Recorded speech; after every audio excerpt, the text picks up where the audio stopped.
할렐루야.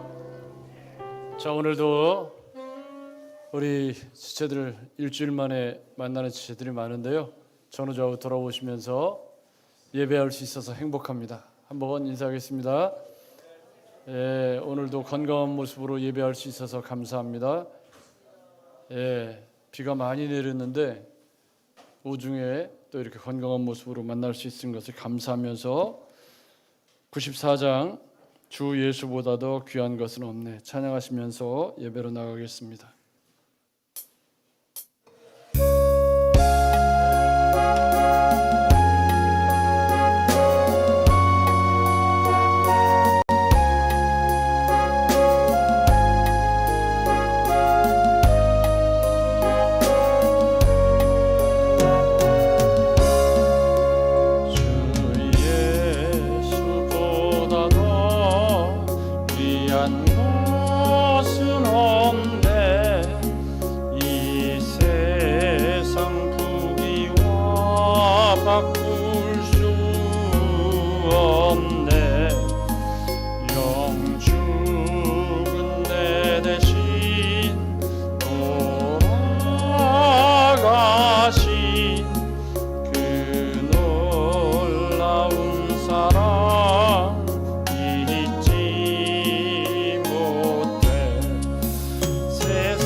바꿀 수 없네.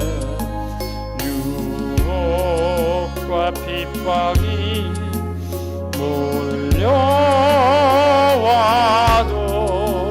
주 섬기는 내 맘 변치 않아. 세상 즐거움 다 버리고 세상 자랑 다 버렸네. 주 예수보다 더 귀한 것은 없네. 예수 밖에는 없네.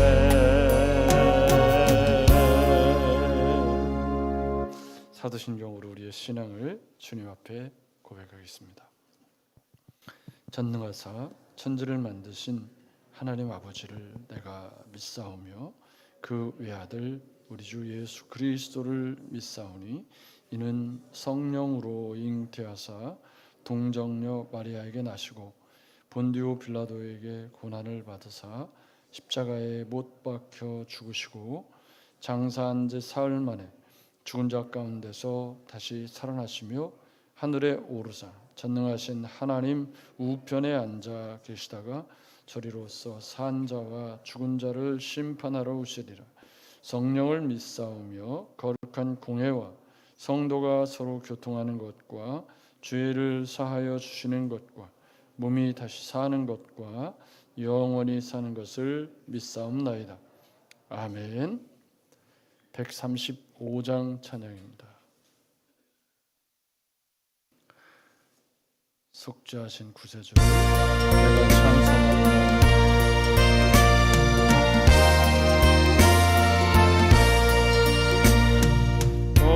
어저께나 오늘이나 어느 때든지 영원토록 변함없는 거룩한 말씀 믿고 순종하는 이의 생명 되시며 한량없이 아름답고 기쁜 날일세. 어저께나 오늘이나 영원 무궁히 한결같은 주 예수께 찬양합니다. 세상 지나고 변할지라도 영원하신 주 예수 찬양합니다. 웅방이는 바다 위로 걸어오시고 갈릴리의 험한 풍파 잔잔케 하고 겟세마네 동산에서 우리 위하여 눈물 짓고 기도하신 고난의 주님 어저께나 오늘이나 영원 무궁히 한결같은 주 예수께 찬양합니다. 세상 지나고 변할지라도 영원하신 주 예수 찬양합니다.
한결같이 우리 곁에 함께 계시고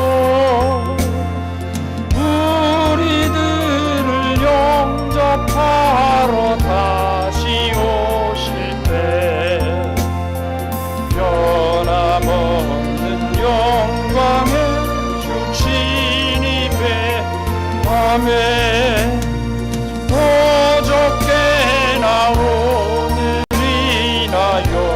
만물이 한결같은 주 예수께 찬양합니다. 세상 지나고 변할지라도 영원하신 주 예수 찬양합니다. 예배를 위해서 김종기 장로님 기도해 주시겠습니다.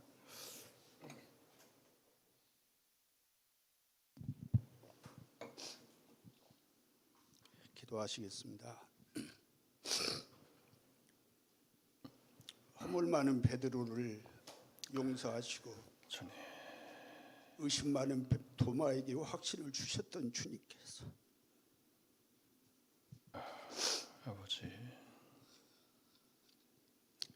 저희들을 은혜의 날개 아래 보호하셨다가 오늘 이렇게 복된 날을 맞이해서 저희들이 함께 모여서 하나님 앞에 예배하고 우리 성도들이 서로 사랑을 나눌 수 있는 복된 시간을 허락하신 하나님 아버지 참 감사합니다. 아멘.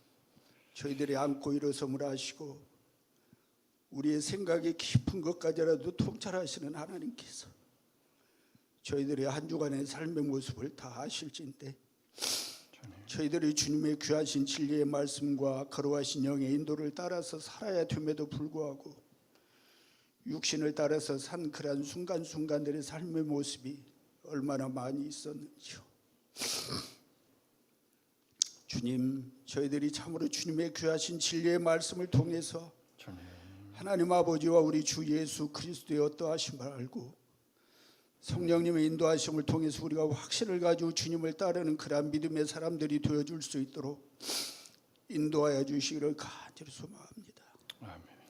하나님 아버지, 이 땅에 우리 인간들의 탐욕과 악함으로 인해서 자연재해가 끊이지 않고 전쟁이 끊이지 않습니다. 하나님, 이 땅을 불쌍히 여겨주셔서 피조물조차도 하나님 아들들이 나타나기를 고대한다고 하였사온데 주님 역사하심으로 참으로 이 땅에 하나님의 나라가 어서 속히 이루어질 수 있도록 하나님 인도하여 주시고 저희들이 그 맡은 책임을 잘 감당할 수 있도록 하나님 인도하여 주시기를 간절히 소망합니다.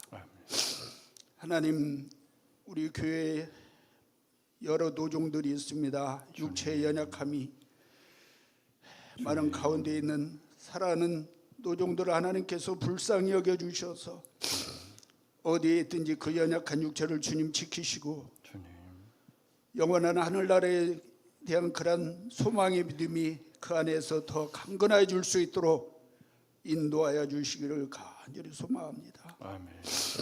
하나님 아버지, 또한 교회 가운데 주님 은혜를 주셔서 새 생명들을 교회에 하나님 보내주고 계신데 주님 인도하여 주셔서 성령의 역사가 아니고서는 예수님을 구주로 고백할 수 없다고 하셨사오매 주님, 성령께서 심령을 어루만지시고 찾아가 주시고 주의 말씀을 깨닫게 하여 주셔서 아멘. 진정으로 예수님을 구주로 모시고 하나님의 교회의 거룩한 지체로 함께 지어져가는 놀라운 역사가 있도록 하나님 인도하여 주시기를 간절히 소망합니다. 하나님 아버지, 이제 교회에 보내주신 어린 지체들을 위한 수련회가 준비되어 있습니다. 하나님, 그 행사 가운데 함께하여 주셔서 행사로 지나는 그러한 자리가 아니라 주님 역사하시는 가운데 주님의 귀하신 진리의 말씀과 또 성령님의 감화하신 가운데 인격적으로 주님을 만나는 귀한 그러한 시간들이 우리 어린이들이나 중고등부 학생들이나 청년들에게 동일한 역사가 있도록 하나님 인도하여 주시기를 간절히 소망합니다. 오늘 이 시간 저희들이 주님을 사모하고 주님을 사랑하는 마음으로 이 자리에 모여 싸운데 살아가는 종을 통해서 주의 말씀이 선포되어질 때 참으로 그 말씀을 저희들이 아멘으로 받을 수 있도록 하나님 인도하여 주셔서 우리 어울린 교회가 그리스도의 몸으로 아름답게 지어져가는 그러한 복된 모습을 더해갈 수 있도록 인도하여 주시옵소서.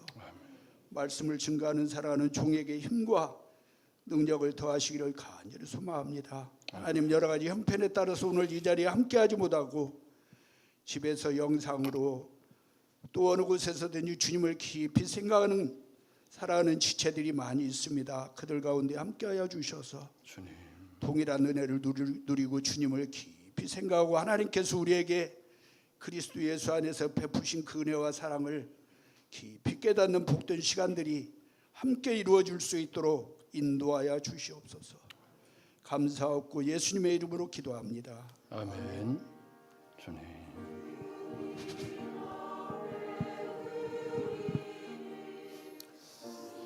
주님, 오늘도 말씀 가운데 함께 하셔서 이 말씀이 귀에 들려지게 하여 주옵소서.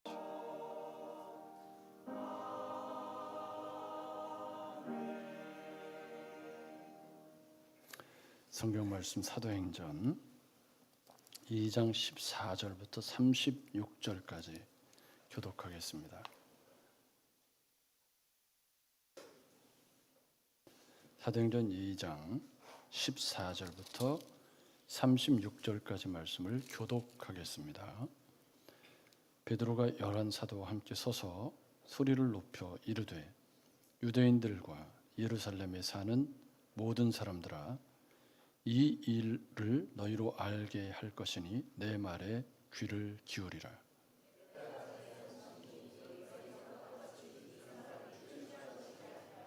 이는 곧 선지자 요엘을 통하여 말씀하신 것이니 일러스되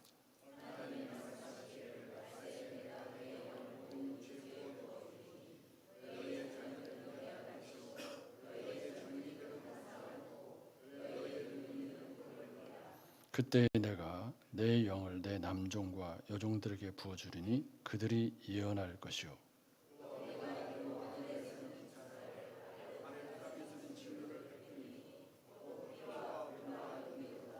주의 크고 영어로운 날이 이르기 전에 해가 변하여 어두워지고 달이 변하여 피가 되리라.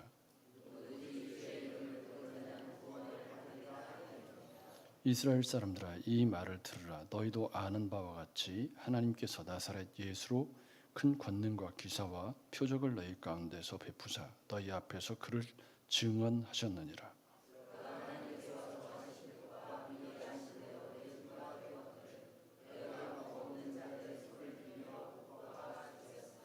하나님께서 그를 사망의 고통에서 풀어 살리셨으니 이는 그가 사망에 매여 있을 수 없었음이라.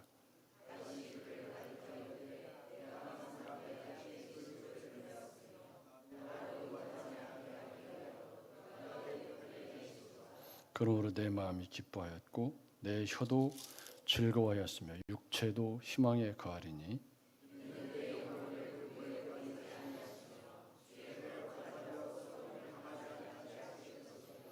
주께서 생명의 길을 내게 보이셨으니 주 앞에서 내게 기쁨이 충만하게 하시리로다 하였으므로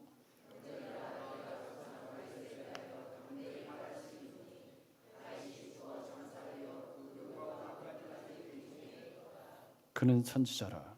하나님이 이미 맹세하사 그 자손 중에서 한 사람을 그 위에 앉게 하리라 하심을 알고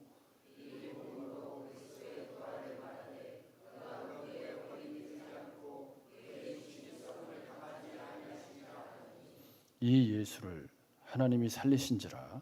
우리가 다 이 일의 증인이로다.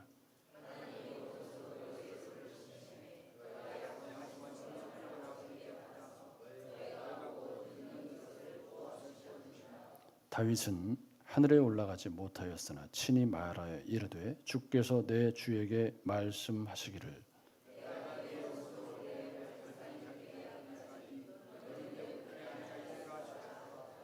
같이 읽겠습니다. 그런즉 이스라엘 온 집은 확실히 알지니 너희가 십자가에 못 박은 이 예수를 하나님이 주와 그리스도가 되게 하셨느니라 하니라.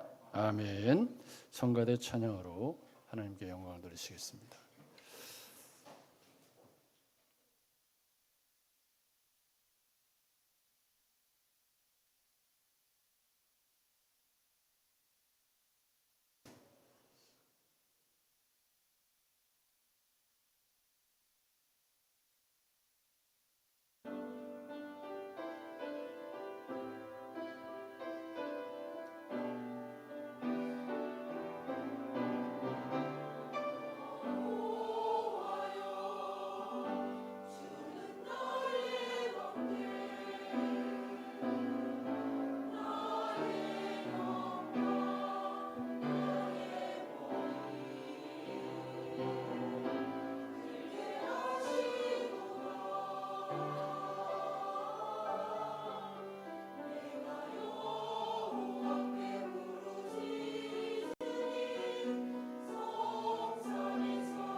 아멘. 감사합니다. 50장 찬양 부르시면서 헌금과 나눔 주님 앞에 드리겠습니다.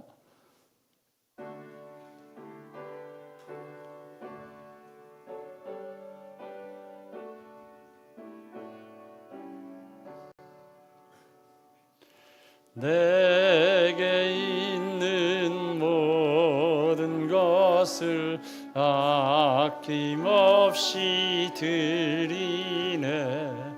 사랑하고 의지하여 주만 따라 살리라. 주께 드리네. 주께 드리네. 사랑하는 구주 앞에 모두 드리네.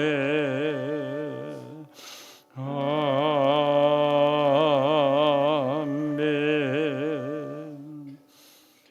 하나님 아버지 감사합니다. 많은 비로 인해서 온 나라가 어려움 가운데 신음하고 있고 수해로 고통을 당하는 여러 이웃들이 있는 가운데 어려운 환경이지만 오늘도 주님을 예배할 수 있는 환경과 건강과 은혜와 믿음을 주셔서 오늘도 건강한 몸과 마음으로 주님 앞에 예배의 자리에 나올 수 있음에 감사와 찬양을 드립니다. 하나님 아버지, 삶의 순간순간마다 하나님께서 선물로 주신 삶의 순간인 것을 기억하고 지난 한 주간의 삶 동안에서도 매일 매 순간이 하나님이 내게 주신 선물인 것을 잊지 않고 말씀 속에서 예레미야 선지자를 통해서 들려주시는 돌아오라는 주님의 음성을 가슴으로 듣고 내가 돌이켜야 할 것들이 무엇이 있을까 묵상하고 고민한 삶을 모아 오늘도 주님 앞에 예물로 드렸습니다.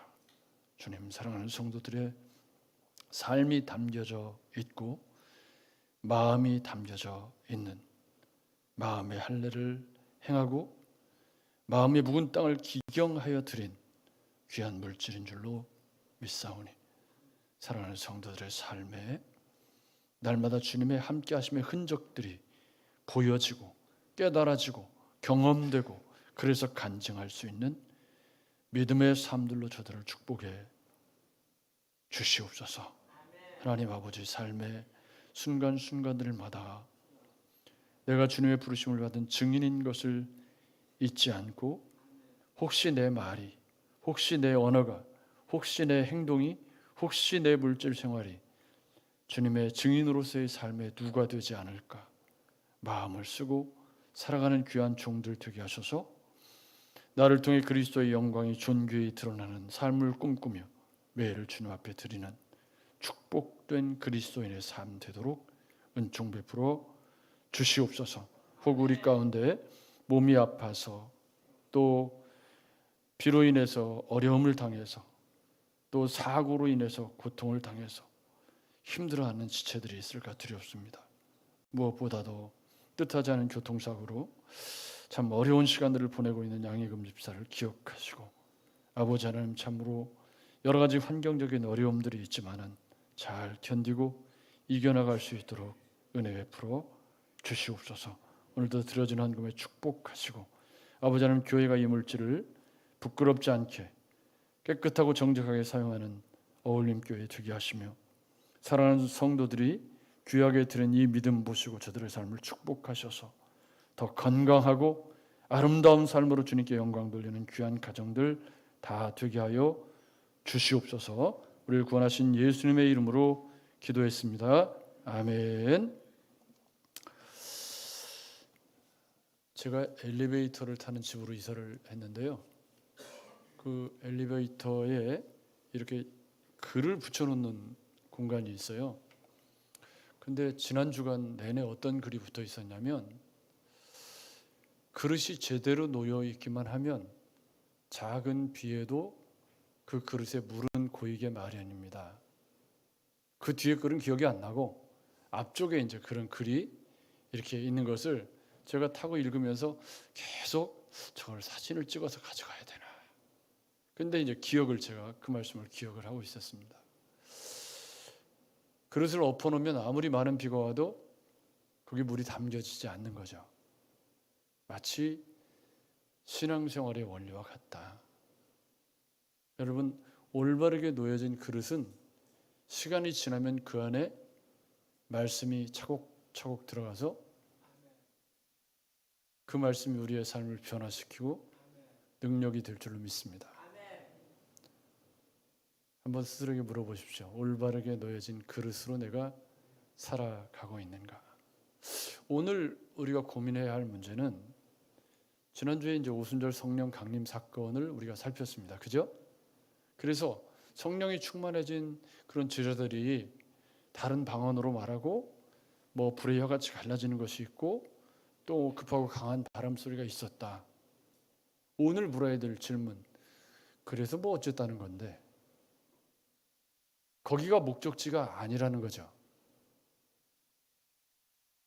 우리 신앙생활에 굉장히 주의해야 될 게 뭐냐면 뭐 성령 충만, 뭐 은사, 뭐 예언, 방언 다 좋지만 그게 뭐 어쨌다는 건데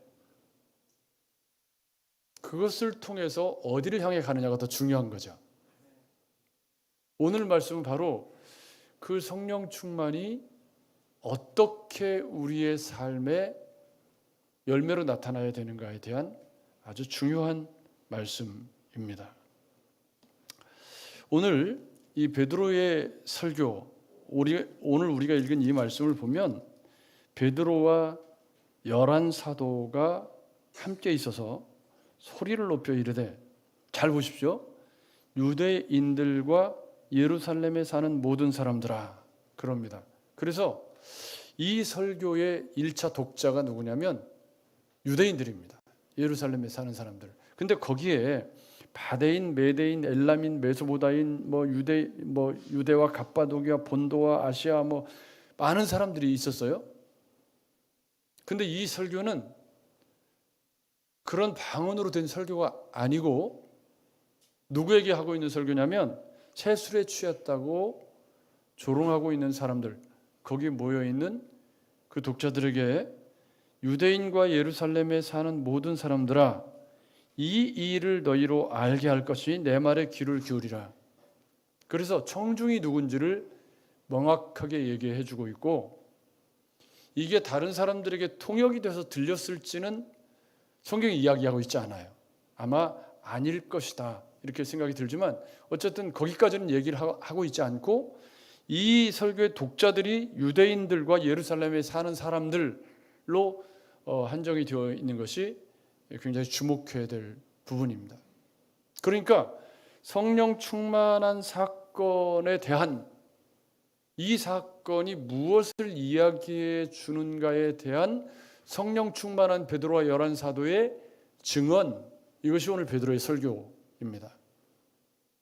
내용을 보면 일단 큰 틀을 조금 정리를 해보는 게 중요한데요. 오순절 성령 강림 사건이 1절부터 4절이고 그것에 대한 사람들의 반응이 5절부터 13절입니다. 그리고 나서 베드로 설교, 오늘 베드로의 설교로 표현되어져 있는 오늘 긴 말씀인데 명확하게 두 부분으로 나뉘어요. 세 부분으로 나뉘기도 하고, 앞부분은 뭐냐면 이게 요엘서의 성취다. 이 사건, 그러니까 지금 이 다른 방언으로 말하고 하는 이 성령 강림 사건 자체, 이 자체가 그냥 우연히 일어난 일이 아니고 이 사건이 요엘서가 이렇게 성취된 것이다 라는 베드로의 해석적인 말씀입니다. 그게 21절까지 계속이 되고 있고요. 그 다음에 22절부터 36절까지는 주제가 예수 그리스도입니다. 예수 그리스도. 그죠? 그래서 우리가 먼저 생각해야 할 것은 성령 충만한 그리스도인을 통해서 땅 끝까지 이르러 증인이 되기를 원하시는 그 증인의 삶의 내용이 뭐냐? 내용이 뭐죠? 예수 그리스도. 아멘. 아멘. 우리가 증거해야 할 복음, 우리가 증인으로서 살아갈 때 증거해야 할 복음의 내용, 그게 뭐냐? 예수 그리스도. 예수 그리스도라는 거예요. 그 예수 그리스도에 대한 설명이, 그러니까 다시 여러분 생각해 보십시오. 성령 충만해서 막 불의 혀같이 갈라지는 것이 있고 급하고 강한 바람 소리가 나고 막 각기 다른 방언으로 얘기하니까 사람들이 막 모여들었어요. 거기에 두 부류의 사람들, 이게 어찌된 일이냐 하는 사람들도 있었고요. 또 세술에 취했다고 조롱하는 사람들도 있었어요. 이게 어디서 많이 보던 것 같지 않아요? 예수 그리스도께서 이 땅에서 사역하실 때 어떻게 했죠? 항상 오병이어의 표적이 있고 어떤 중풍병자를 고치고 하는 표적이 있고 그 다음에 뭐가 있죠? 말씀 선포가 이어지는 걸로 그렇게 되어져 있죠. 따라서 이 가시적인 성령 강림 사건은 결국은 이 복음을 증거하기 위한, 그리고 새 시대가 도래했음을 알리기 위한 장치였다는 것을 알 수가 있습니다. 따라서 그래서 어쨌는데? 라는 질문, 오늘 우리가 물어야 할 중요한 질문입니다. 성령 충만해서 어쨌단 말인가? 은사를 받고 다 좋은데, 심지어 어디를 갔다 오고 이것도 다 좋은데, 그래서 어쨌단 말인가? 그래서 어떻게 된다는 거죠? 그래서 예수의 증인이 되어야 된다. 이게 중요한 거예요. 그러니까 그것의 결과가, 그 성령 충만의 결과가 어떤 열매로 나타나냐가 내가 너희를 불러서 증인의 삶을 살게 하시는 이유와 목적이라는 거죠. 여러분 맞죠? 그렇습니다. 그러니까 이 증인의 삶의 웅변적인 그런 이야기가 바로 오늘 베드로의 설교라는 것을 알 수가 있습니다. 앞쪽에 22절부터 24절까지는 그 모인 청중들을 질타하는 말씀이고, 예수 그리스도를 못 박은 너희가 못 박았다라는 설명이고, 그 다음에 25절부터 이제 뒷부분은 다윗의 예언 성취다. 다윗의 예언이 이렇게 성취되었다. 이런 내용으로 이루어져 있음을 볼 수가 있습니다. 그래서 큰 틀을 말씀드렸고 결론도 이미 정해져 있음을 알 수가 있습니다. 내용이 좀 많기 때문에 자세히 설명을 하다 보면 제 원고도 지금 11장이나 되고, 그래서 최대한 잘 이해하기 쉽게 조금 정리를 해 보도록 하겠습니다. 자, 일단 정황에 대한 설명, 삐뚤어진 사람들의 설명. 때가 제3신이 너희 생각과 같이 사람들이 취한 것이 아니라, 이게 이제 오전 9시예요. 근데 이 절기가 금식하는 절기이기 때문에 9시부터 10시 사이에는 항상 금식을 하는 것이 이제 유대인들의 관습입니다. 그러니까 너희가 생각하는 것처럼 새 술에 취했다라고 보기에는 여러 가지 정황이 안 맞는 거죠. 여러분 제발 인생을 긍정적인 눈으로 삽시다. 그리스도 예수의 사람들이 눈이 비뚤어져 있어서 하는 말을 긍정적이고 칭찬하는 말을 못하고, 가는 데마다 악에 바친 말을 하고 비뚤어진 말을 하고 세술에 취했다고 말하고, 좋은 일을 갖다가 그렇게 말하는 것은 유익이 1도 없는 거죠. 여러분 맞죠? 저도 이제 굉장히 그걸 조심하려고 했습니다만은, 오래간만에 만났는데 좀 오래간만에 봤더니 주름도 좀 많아지고, 또 이제 좀 그렇죠. 나이가 먹었으니까 당연히 거기다가 조금 몸도, 그러면 보자마자 어메 왜 이렇게 늙었어? 이거 참, 그건 늙은지 아는데 그 말을 들으면 기분이 왠지 더럽잖아요. 내가 늙은지를 알지만 그 팩트를 꼭 그렇게 꼭 집어서 얘기해야 되냐? 내가 뚱뚱한 거 다 안다 이거야. 근데 꼭 그 뚱뚱한 걸 꼭 그렇게 얘기해야 되나요? 그 얘기를 꼭, 원래 뚱뚱한지 나도 알아. 근데 그거를 진짜 엄청 살쪘네 이렇게 꼭 그것 때문에 상처받은 분도 있는데, 아무튼 그러니까 격길로 갔습니다만은, 그런 사람들을 향해서 세술에 취했다고 말하는 사람들을 향해서 그게 아니고 이게 16절 이것은 선지자 요엘을 통해서 말씀하신 내용이 지금 성취된 거다. 여러분 여기서 우리가 주목해야 될 것이 있어요. 베드로의 이 설교가 보통 유창한 설교가 아니에요. 그리고 구약 성경의 인용이 굉장히 탁월하고요. 또 구약 성경을 해석해낸 요엘서, 시편 16편, 시편 110편을 인용해서 메시아의 시편으로 대체해서 해석해내는 이 베드로의 이 유창한 설교가, 이분이 어디 출신이죠? 갈릴리 나사렛 어부입니다. 많이 배운 분인가요? 안 배운 분이에요. 못 배우신 분이에요. 그러면 원고를 저처럼 이렇게 준비했을까요? 11장이나? 아니겠죠? 아닐 거예요. 그러면 이분은 갑자기 지금 성령에 충만해서 갑자기 지금 설교를 하고 있는 거예요. 그러면 이게 성령 충만해져서 아무것도 없는 상태에서 갑자기 단추 딱 누르니까 쏟아져 나온 거냐? 아닌 거겠죠. 그럼 어디서 나온 거죠? 지난 3년 동안 주님이 계속 말씀하신 거잖아요. 이게 지금 주님이 지난 3년 동안 근데 그게 잘 이해가 안 됐었어요, 그동안. 그럼 성령 충만 사건이 이렇게 기여한 것은 뭐냐면 그 잘 이해 안 됐던 것이 어떻게 된 거예요? 비로소 뻥 뚫린 거야. 할렐루야. 말씀이 갑자기 뻥 뚫려가지고 이게 과거에 잘 이해가 안 되던 것이 갑자기 이해가 탁 되면서 이게 이 말씀이었구나 하고 깨달아지는 그런 은혜였던 거죠. 그러면 주님이 부활하셔서 40일 동안 하나님 나라의 일을 가르치시고 3년 동안 제자들에게 계속 말씀을 풀어 가르치신 그것이 이렇게 올바로 놓인 그릇이기 때문에 이렇게 조금씩 쌓여 있다가 어느 때가 딱 되어서 이것이 뭐가 된 거예요? 오늘 오순절 성령님 베드로의 설교로 꽃을 피워낸 거죠. 아멘. 여러분, 노력이 없는 열매는 있을 수 없고요. 꾸준함의 능력이라는 것이 왜 꾸준함이 능력이냐면, 그래도 싫든 좋든 기분이 좋든 나쁘든 비가 오나 바람이 부나 계속 말씀을 듣고 예배 생활을 계속해온 사람들은 그 말씀이 듣고 지나가든 앉아서 졸다가는 것도 은혜요. 그렇죠? 예배 시간에 말씀 듣고 졸다가 심신이 좀 쉬었다 간다. 이거 얼마나 큰 은혜야.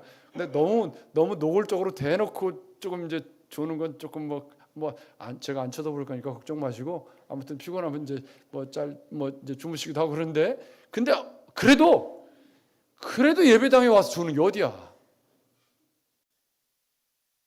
아닌가? 피곤하다가 안 나오는 것보다 낫지.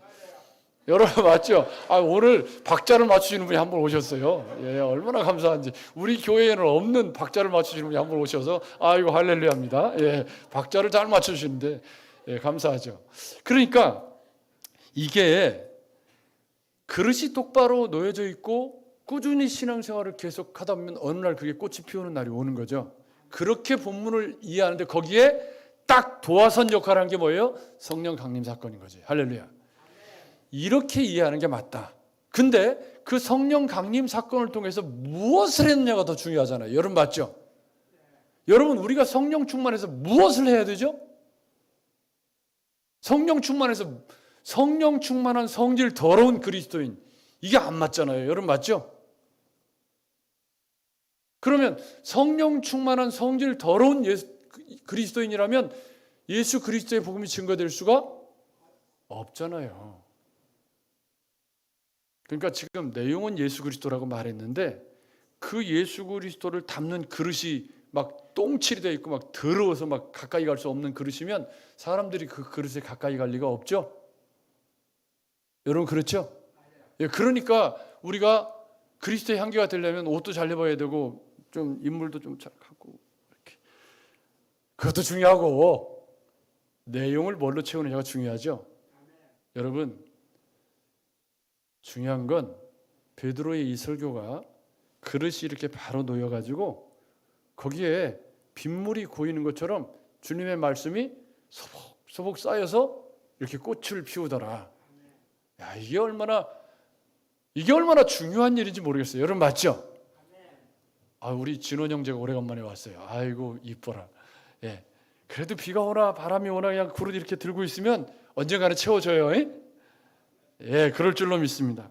자, 그런데 요엘서를 제가 얼마 전에 설교를 하고 지나갔기 때문에 요엘서에 보면 여기 보십시오.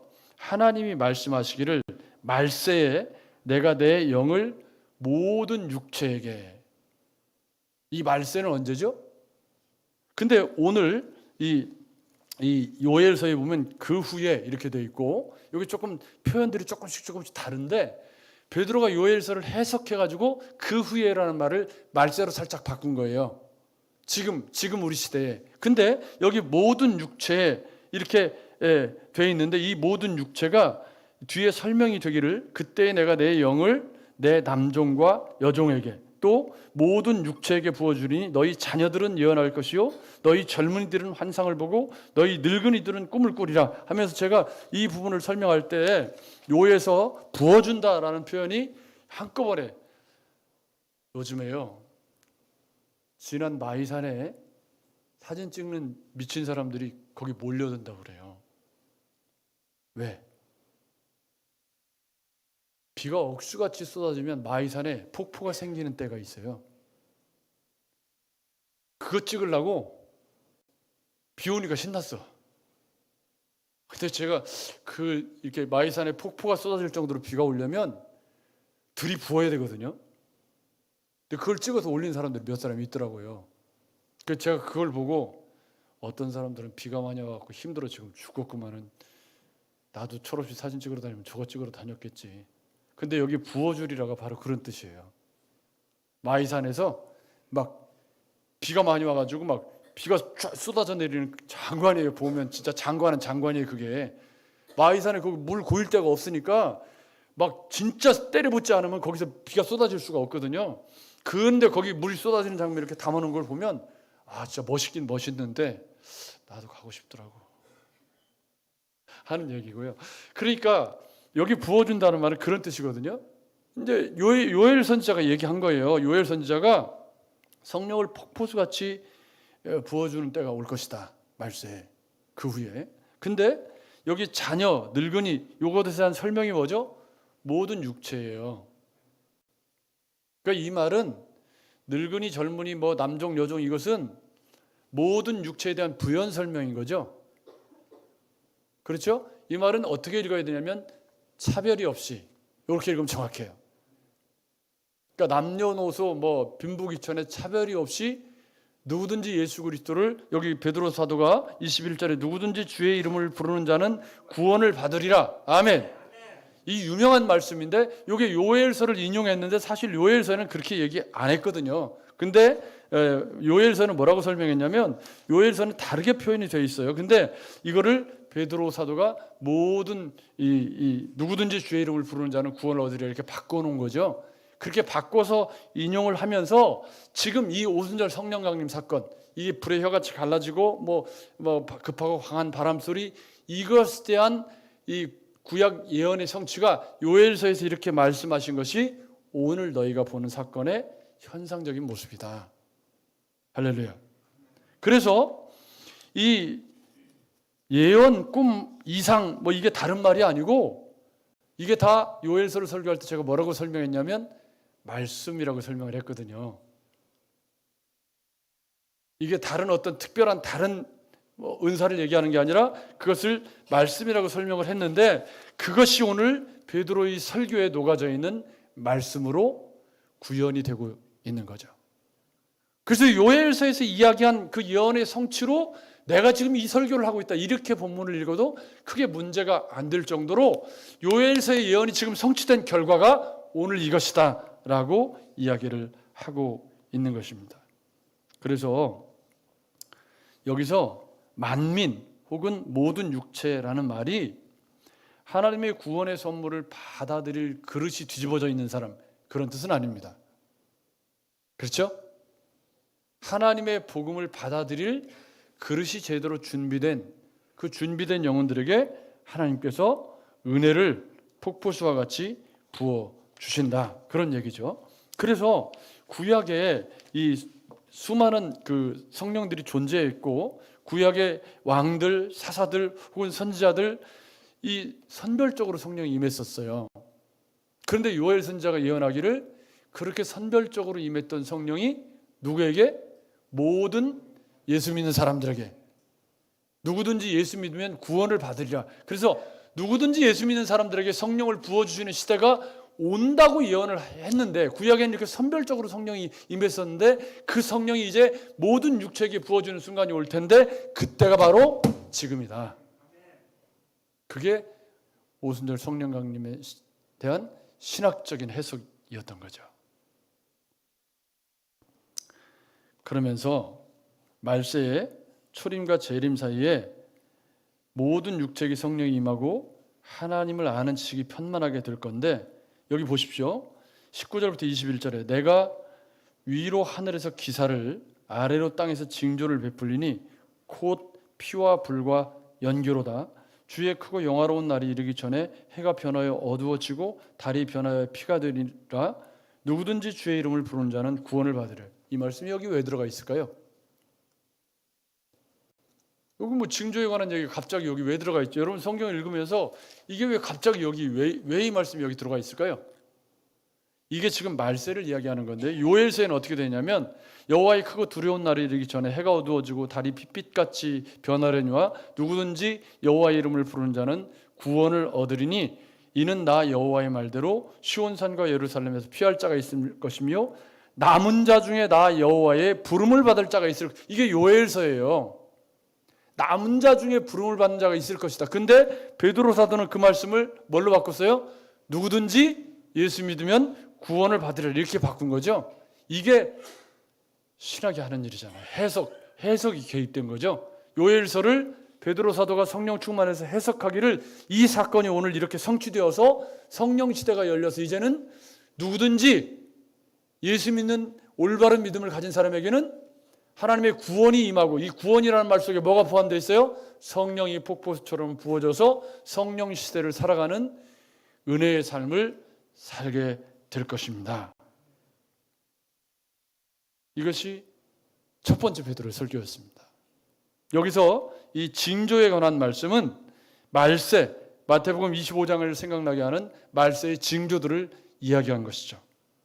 그런데 두 번째 이야기를 이제 해야 되는데, 초대교회의 복음 전도에 두 가지 장애물이 있었어요. 하나는 뭐냐면 가룟 유다가 자살했다는 거예요. 이게 초대교회 복음 전하는데 장애가 될까요, 안 될까요? 사람들에게 일파만파 소문이 다 났죠. 예수님을 3년 동안 따르던 제자가 가룟 유다라는 사람이 있었는데 그 사람이 예수 팔아먹고 기어이 자살해갖고 목매서 죽었대. 배가 터져가지고 뭐 은삼집에 뭐 소문이 그냥 빠삭하게 났을 거 아니에요. 여러분 맞죠? 두 번째 장애물이 있었어요. 두 번째 장애물은 뭐냐면 예수께서 십자가에 죽으셨다는 거죠. 그것을 뒤집어야 되는 거예요, 지금. 여러분 맞죠? 예수께서 지금 그때 당시 사람들, 예수님이 십자가에 죽으시고 부활하시고 승천하신 지 50일째예요, 지금이. 50일째가 되었는데 예수의 부활을 아직도 믿지 못하는 사람들에게 예수는 어떤 분이죠? 십자가에 죽으신 분이잖아요. 따라서 베드로 설교에서 가장 중요한 승부처는 뭐냐면 예수님이 부활하셨다는 걸 어떻게 논증해내느냐. 성령 충만한 베드로가 증인의 삶을 살아가는 데 있어서 이 증인이, 성령 충만이 증인의 삶을 어떻게 살게 하느냐, 말씀을 잘 풀어서 사람들에게 설명하는 모습으로 예수 그리스도를 증거하는 모습으로 나타나더라. 아멘. 그게 지금 오늘 이 이야기에서 우리에게 던지는 화두입니다. 따라서 우리가 그릇이 올바르게 놓여져 있고 성령 충만한 그리스도인이라면 주님이 우리의 삶을 통해서 증인의 삶을 기대하시는 증인의 삶의 가장 높은 곳에 있는 화두가 뭐예요? 예수 그리스도의 십자가의 고난과 죽으심과 부활을 증거하는 것이죠. 여러분 다시 그런 관점으로 22절입니다. 이스라엘 사람들아 이 말을 들으라. 너희도 아는 바와 같이 하나님께서 나사렛 예수로 큰 권능과 기사와 표적을 너희 가운데서 베푸사 너희 앞에서 그를 증언하셨느라. 이건 이제 그 사람들 다 아는 거예요. 그가 하나님께서 정하신 뜻과 미리 아신 바대로 내어준 바 되었거늘 너희가 법 없는 자들의 손을 빌려 못 박아 죽였으나. 두 가지 주목해야 돼요. 하나님께서 내어준 것이지 너희가 힘이 있어서 예수를 십자가에 못 박은 것이 아니다. 이게 첫 번째 관점. 그러니까 베드로 설교에서 중요한 첫 번째 관점, 예수께서 십자가에 죽으신 것은 힘이 없어서도 아니고 무능해서도 아니고 구원을 하나님께서 예수 그리스도를 너희에게, 법 없는 자들에게 내어 주신 것이다. 이 신학적인 해석이에요. 굉장히 중요한 거죠. 두 번째는 하나님께서 그를 사망의 고통에서 풀어 살리셨으니 이는 그가 사망에 매여 있을 수 없었습니다. 아멘. 이 그리스도의 죽으심과 부활을 베드로가 너희가 십자가에 못 박아 죽였지만은 그 예수가 죽음에 매여 있을 수 없고 부활하셨다. 그런데 이것을 어떻게 증거하느냐? 다윗이 얘기했다. 다윗이. 이 얘기예요, 지금. 너희가 잘 알고 있는 구약 성경. 근데 여기서 중요한 게 뭐냐면 제가 이 본문을 이 시편 16편을 인용한 거거든요. 근데 첫째 당시 유대 랍비들이 시편 16편을 메시아에게 적용하지 않고 있었다고 그래요. 그것을 베드로가 이 베드로의 이 시편 16편이 다윗이 메시아에 대해서 예언한 것이라고 설명한 이것은 그때 당시 랍비들의 해석을 뒤집어 엎는 폭탄 선언과 같은 것이었거든요. 근데 배우지도 못하고 무식한 베드로가 성령 충만해서 주님께로부터 받은 말씀을, 이게 마가복음에도 마태복음에도 인용이 되어서 나타나고 있기 때문에 주님도 인용하셨던 말씀이기 때문에 이건 주님의 가르침을 받은 게 너무 명백한 거죠.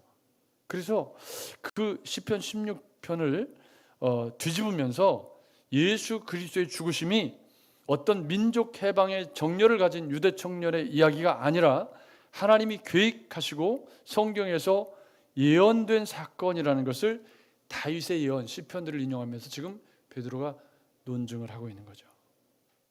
이 부분을 이제 제가 골치 아프게 설명을 하면 여러분들이 너무 힘들 것 같아서 시편 110편과 시편 16편의 인용을 베드로가 재해석해서 예수 그리스도의 죽으심과 부활을 이야기했다. 특히 10절에 이는 내 영혼을 수월에 버리지 아니하시며, 시편 16편 10절입니다. 주의 거룩한 자를 멸망시키지 않을 것이라고 고백했던 이 말씀을 베드로 사도가 인용하면서 저가 음부의 버림이 되지 않고 육신이 썩음을 당하지 않았다라는 시편 16편의 말씀을 그대로 여기 25절 이하에 인용을 하고 있습니다. 그래서 27절에 이는 내 영혼을 음부에 버리지 아니하시며 주의 거룩한 자로 썩음을 당하지 않게 하실 것이미로다 라고 다윗이 이야기했는데, 그것이 33절 하나님이 31절 미리 본고로 그리스도의 부활을 말하되,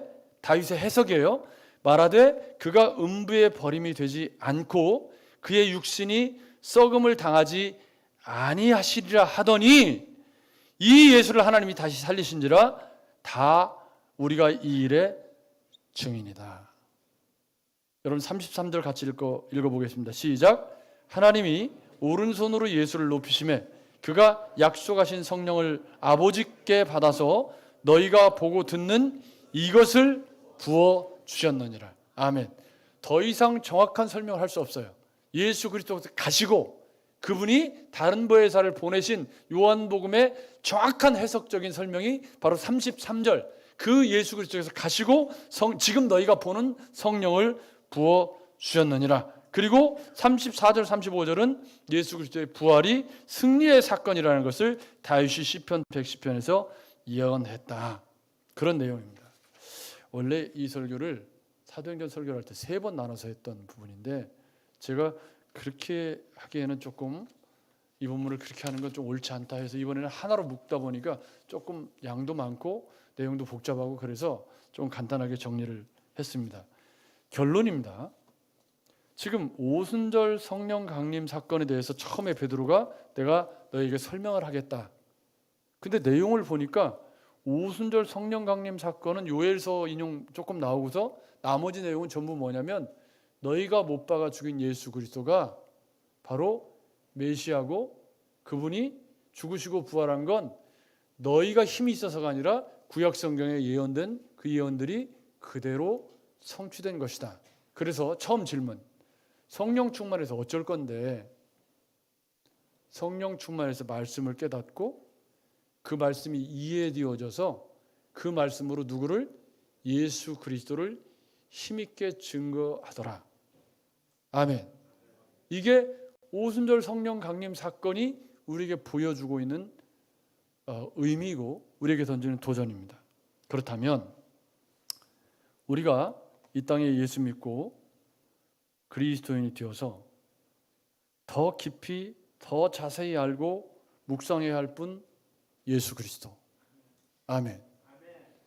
우리가 더 배우고 더 깨닫고 증거해야 할 분 누구? 예수 그리스도.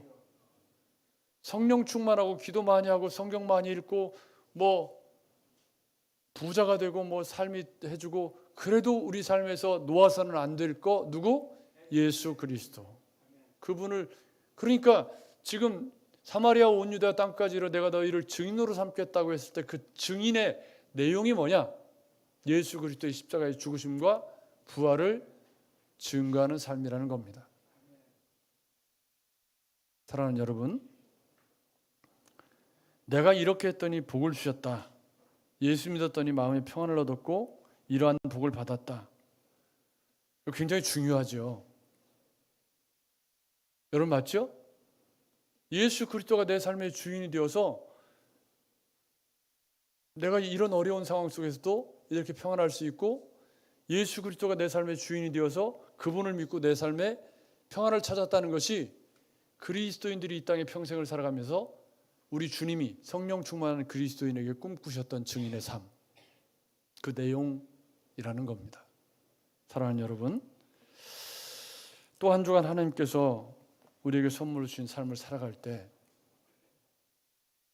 증인이 되어야 된다. 지난 시간에 성령 충만의 목적이 증인의 삶이다. 그럼 뭘 증거하냐?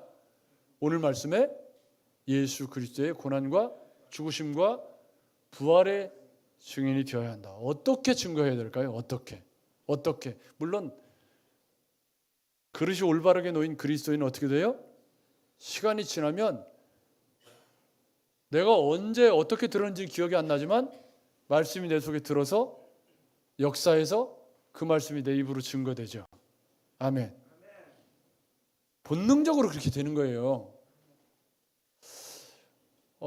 집 주인이 왔어요. 정인경 집사님과 함께. 예수 믿다가 이제 좀 쉬고 계신 분인데, 근데 이제 제 또래예요. 집이 이제 조금 뭐 문제가 있어서 이제 하겠다고 오셨는데, 저는 관심은 그게 없고 뭐 그거야 하거나 말았거나 사는데 큰 지장 없으니까 당신 예수 믿어야 된다고 다시 교회 나와야 된다고. 그랬더니 또 그 양반은 그건 관심이 없고 자기 딸 이쁘다고 그러니까 그것만 관심이 있더라고. 환장하겠네 정말. 아니 이 양반이 예수 믿으라, 지금 신앙생활 다시 하는 게 중요하다고. 뭐 이까짓 건 하나도 안 중요하고 내가 그냥 내가 해도 되고 그냥 살아도 되고 중요하지 않고 당신 신앙생활 새로 시작하는 게 중요하다고 그랬더니 그건 귀뚱으로 들은 척도 안 해. 내가 보니까 귀뚱으로 들은 척도 안 하는 게 보이잖아요. 그리고서 딸이 예쁘다고 그랬더니 이뻐요? 이러고 나오네.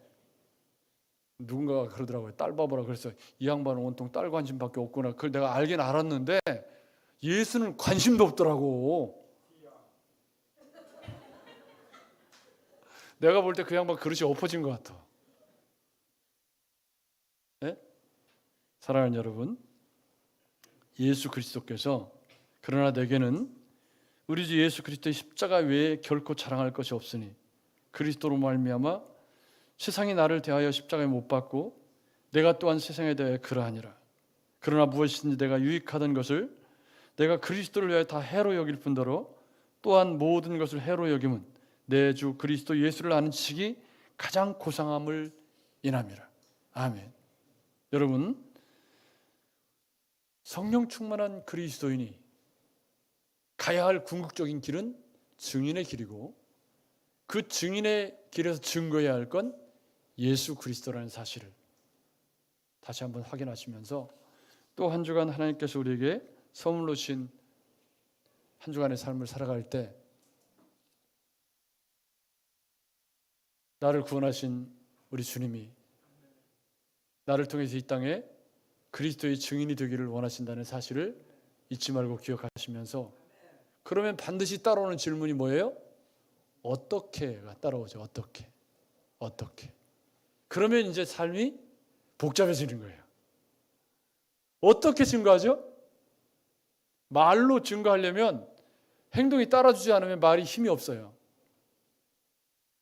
여러분 맞죠? 예수 믿는 사람 같이 살지 않는데 저 사람에게 예수 믿으라고 말할 수 있나요, 없나요? 없잖아. 여러분 맞죠? 그래서 증인의 삶에는 반드시 생활도 성품도 윤리도 함께 따라와야 되는 것이구나. 여러분 한 주간도 은혜 충만한 그리스도인이 되셔서, 성령 충만한 그리스도인이 되셔서 예수 그리스도를 입으로 증거하시는, 삶으로 증거하시는, 삶으로 승리하시는 저 여러분 되시기를 주의 이름으로 축복합니다. 좋으신 하나님, 허물 많고 의심 많은 베드로, 실수도 많고 넘어지기를 잘했던 베드로가 이렇게 위대한 복음의 일꾼이 되어 예수 그리스도의 생명의 복음을 수많은 사람들에게 힘있게 증거하는 이 역사적인 순간, 그것은 지난 3년 주님과 동록했던 삶이 헛된 시간이 아니었으며, 비록 잘못된 꿈을 꾸고 주님을 따랐을지언정 그의 그릇이 올바르게 놓여졌기에 말씀이 그 속에 차곡차곡 쌓여서 오순절 성령 강림 사건을 통해 그 말씀이 꽃을 피우고 세상이 그리스도의 부활과 죽으심과 이 생명의 복음을 증거하는 힘있는 입술이 되는 변화가 일어나는 것을 보게 하시니 감사합니다. 오늘 우리를 구원하셔서 하나님 자녀 삼으시고 성령이 너희에게 임하시면 너희가 예루살렘과 온 유다 사마리아와 땅끝까지 이르는 내 증인이 될 것이라고 말씀하셨던 그 말씀이 오늘 우리 삶을 통해 구현되기를 원하시는 줄로 깨달았습니다. 그러기 위해 또 한 주간 하나님이 선물로 주신 삶을 살아갈 때 내 입술에 예수 그리스도를 증거하는 증인의 삶이 있기를 원하고 기도합니다. 그것을 위해 나를 부르신 사실을 올바르게 기억하면서 그런 증인의 삶을 살기 위해 말씀이 내 안에 있어야 하고 기도해야 하고, 성령이 내 안에 계시는 이유가 바로 그 증인의 삶을 살게 하시는 능력의 공급자이신 것을 올바르게 깨닫게 하셔서 성령 충만한 그리스도인으로 내 언어와 내 성품과 윤리와 삶 속에 그리스도의 향기가 배어져 있고 내 입술로 그리스도를 증거하는 그리스도인의 삶을 살아내는 귀한 종들 다 되게 하여 주시옵소서. 우리를 구원하신 예수님의 이름으로 기도했습니다. 아멘. 다음 주에 뵙기도 백병길 집사님 15일 날 어제 유치부 이제 잘 끝났고요. 우리 두 친구가 갔는데 참 오후 4시쯤 끝났다고 들었어요. 아무튼 귀하고 감사하고 다음 주에 이제 중고등부가 예배당에서 있습니다. 우리 저 소영이하고 아까 이름을 내가 적어놨는데 이 친구 이름을 여러분 우리 성훈이 윤성훈이라는 친구의 플룻 하는 친구가 저도 이름을 오늘 알았어요. 우리 성훈이를 위해서 우리 성훈이가 예수를 이 플룻만 하는 게 아니라 복음을 듣고 예수를 믿을 수 있도록 여러분 성훈이를 위해서 기도해 주시면 좋겠습니다. 너네도 중고등부죠? 왜요? 지금 고3 아니에요? 근데 왜 청년부로 가요? 아무튼 그건 전도사님이 알아서 잘 하실 것이고, 전도사님 얘가 청년부예요? 필무가 군대 갔잖아. 필무도 청년 아닌데? 아 그래요? 좀 이상한데 뭐가? 아무튼 다음 주는 중고등부고요. 그 다음 주는 이제 유초등부 다시 금토 유초등부, 29일 날 다시 청년부가 중고등부입니다. 여러분 위해서 잊지 않고 기도해 주시면 좋겠습니다. 오늘 교회에 새로 오신 분 환영하고요. 아주 박자를 잘 맞춰주셔서 고맙습니다. 빠져가고 있나요? 없으시면 우리 620장 찬양하고 마치도록 하겠습니다.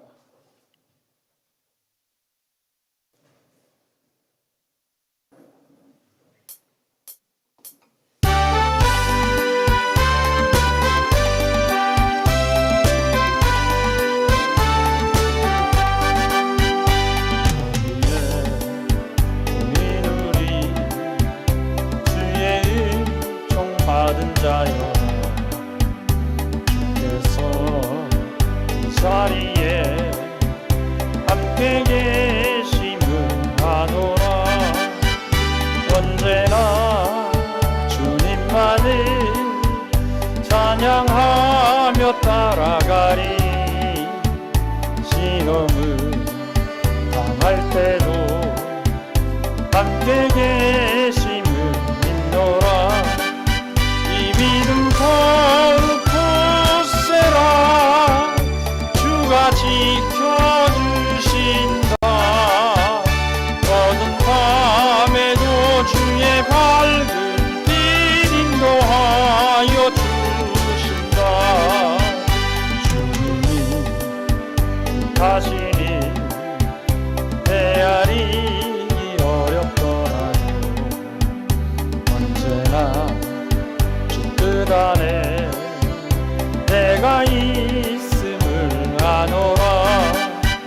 사랑과 말씀들이 나를 더욱 새롭게 하니 때로는 넘어져도 죄의 승리를 믿노라. 이 믿음 더욱 굳세라. 주가 지켜주신다. 어두운 밤에도 주의 밝은 빛 인도하여 주신다. 여기에 우리 사랑받는 주의 자녀라. 주께서 뜻하신다. 우리 통해 펼치신다.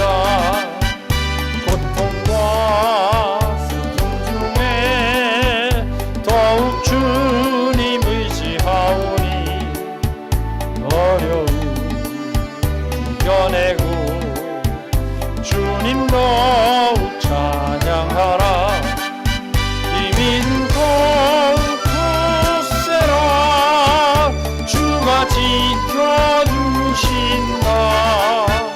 어두운 밤에도 주의 밝은 빛 인도하여 주신다. 지금은 길이요 진리요 생명이신 우리 구주 예수 그리스도의 은혜와 하나님 아버지 변함없인 사랑하심과 성령님 감화 감동 교통 충만케 하시는 은혜가 나를 불러 증인 삼으신 우리 구주 예수 그리스도의 은혜는 이 땅에 영원한 구원주로 오신 예수 그리스도를 증거하는 자로 살아가기를 원하시는 것에 있다는 사실을 깨닫고 내 남은 생에 입술로, 삶으로, 언어로, 성품으로 예수 그리스도의 고난과 죽으심과 부활을 증거하는 증인의 삶을 살아가기로 다시 한번 결심하고 다짐하는 모든 사랑하는 성도들 머리머리 위에 이제로부터 영원까지 함께할지어다. 아멘.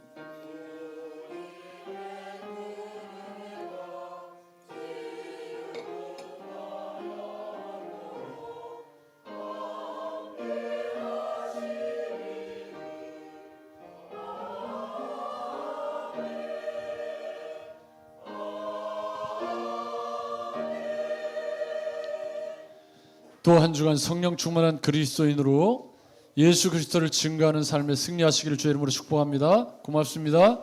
안녕히 가십시오. 식사 맛있게 하시고 오후에 뵙겠습니다.